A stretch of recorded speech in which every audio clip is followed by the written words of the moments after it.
As a coach at the University of Arizona, Peter Hughes has always made it his priority the athlete. Coach Hughes, welcome.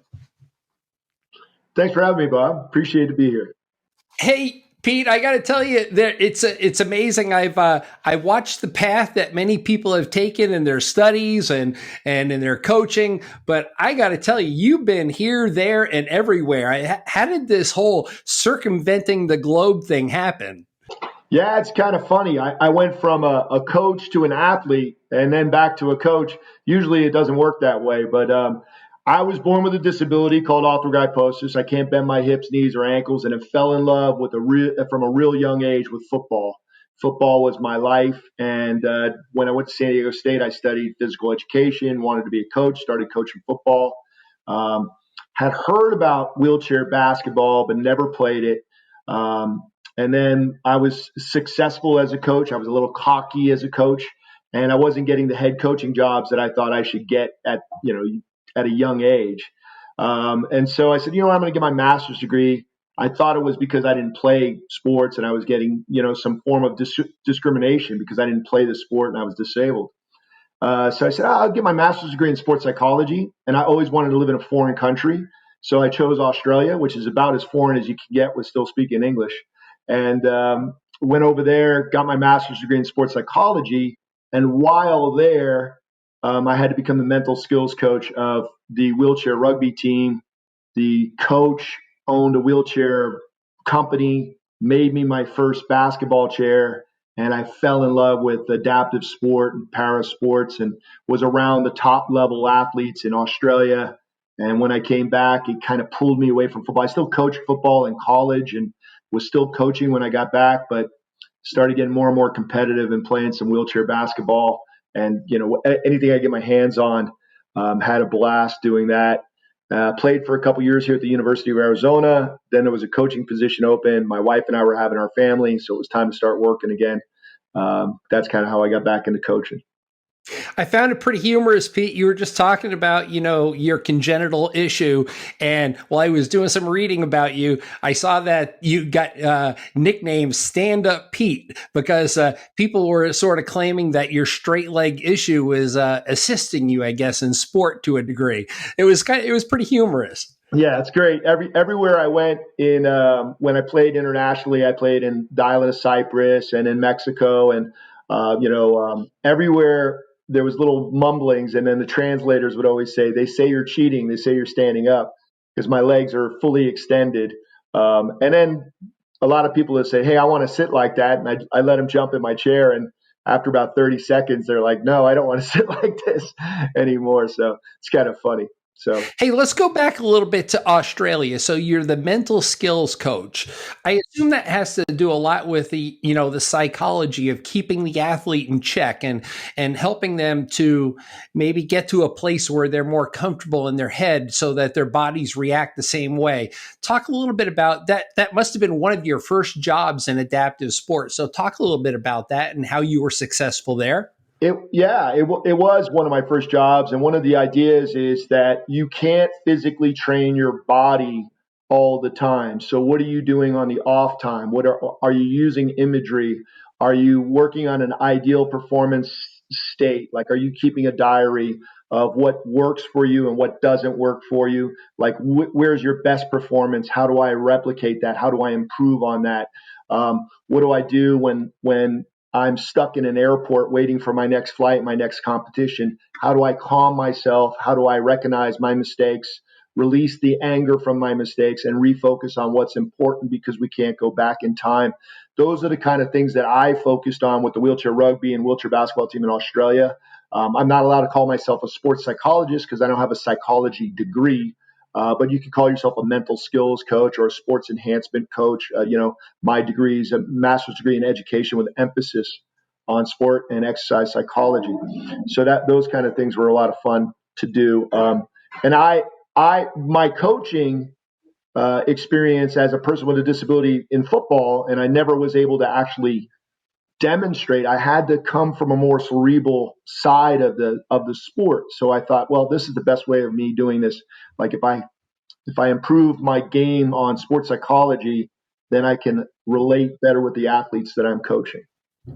You're right, Pete. When I think back, on even my athletic career, I know how easy it is to dwell on the failures more than the success. I mean, when I think about it, like, the times that I got beat up, those were the times that I felt just my worst, and I beleaguered those. So how do you get an athlete past those moments?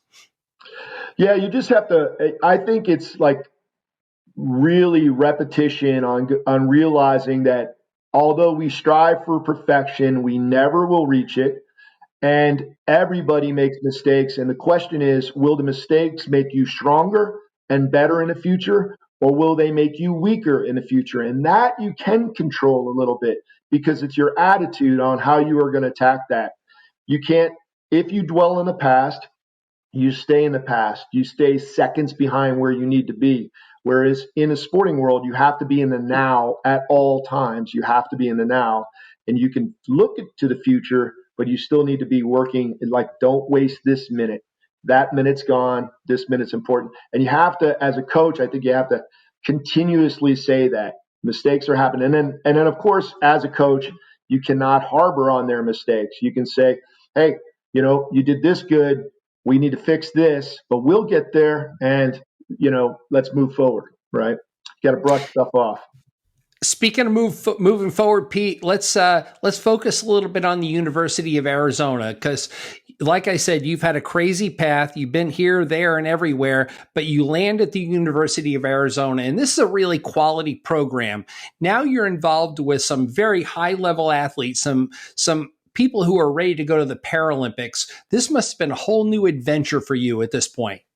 Yeah, just getting to the U of A. Like, the U of A, I believe, is the third largest producer of Paralympians in its history. It's been around since 1975. Since we were the only school on the west side of the United States, we didn't play in the collegiate division because of budgetary restraints originally. Now we are in the collegiate division for men's and women's basketball, and we're competing in the college division. So we're getting a little bit more known. Uh, the elite athletes that are out here, like, I like to say that I was close to being an elite athlete. I never was. But when I played basketball out here, I got the opportunity to play with some great players and be around some Paralympians. Shirley Riley was Tyler Byers. Great These were track athletes. the track athletes that were here when I got here. And then when I became the track coach, I had Steve Toyoji. Shirley was still with us, and Kyle Moots, Jenny Moots, who used to be Jenny Gokul. Those all were people that I got to coach, and it was a lot of fun to do that. The culture of the U of A is really fantastic, and how positive and welcoming it is. And then we got, when I took over the program, we changed our philosophy a little bit from just student. We worked with the community program, got them set up to support the community so that we could just focus on students alone.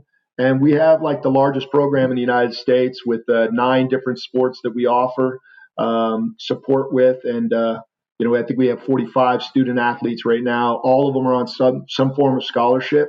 And I'm really proud of that fact that we're offering more opportunity than any other program.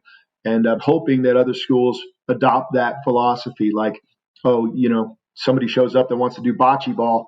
Well, let's do it. Why not? It doesn't have to just be basketball or track or tennis, which are the 3 main ones, I think.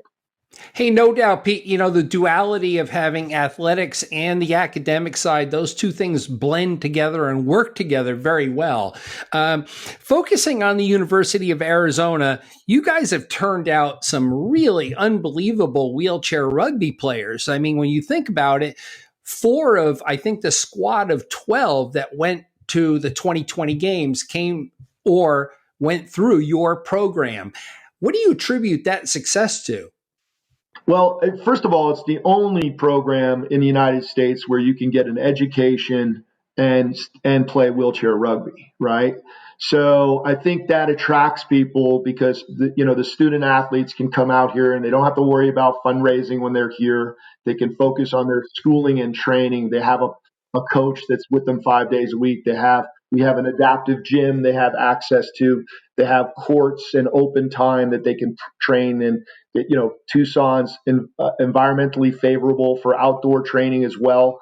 So you can do hill repeats outside nearly year round. You got to get up pretty early in the summertime to stay out of the heat.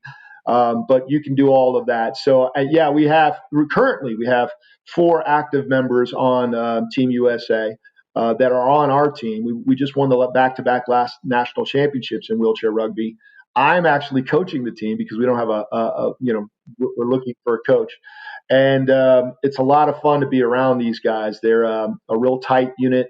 They're really good. And of course, Chuck Aoki was out here. A couple other guys. Chad Cohn just retired. I think he just retired from competitive rugby, but he was our coach last year, and now he's resigned and stepped back to take some time with his family. And we have 4 current days, so we've got a lot of guys to come through our program. It's pretty exciting. Well, you're always doing good things, Peter, and I really want to thank you. He's the athletic director at the University of Arizona for Adaptive Sports. And Peter Hughes, thanks so much. Thank you, Bob. Appreciate it.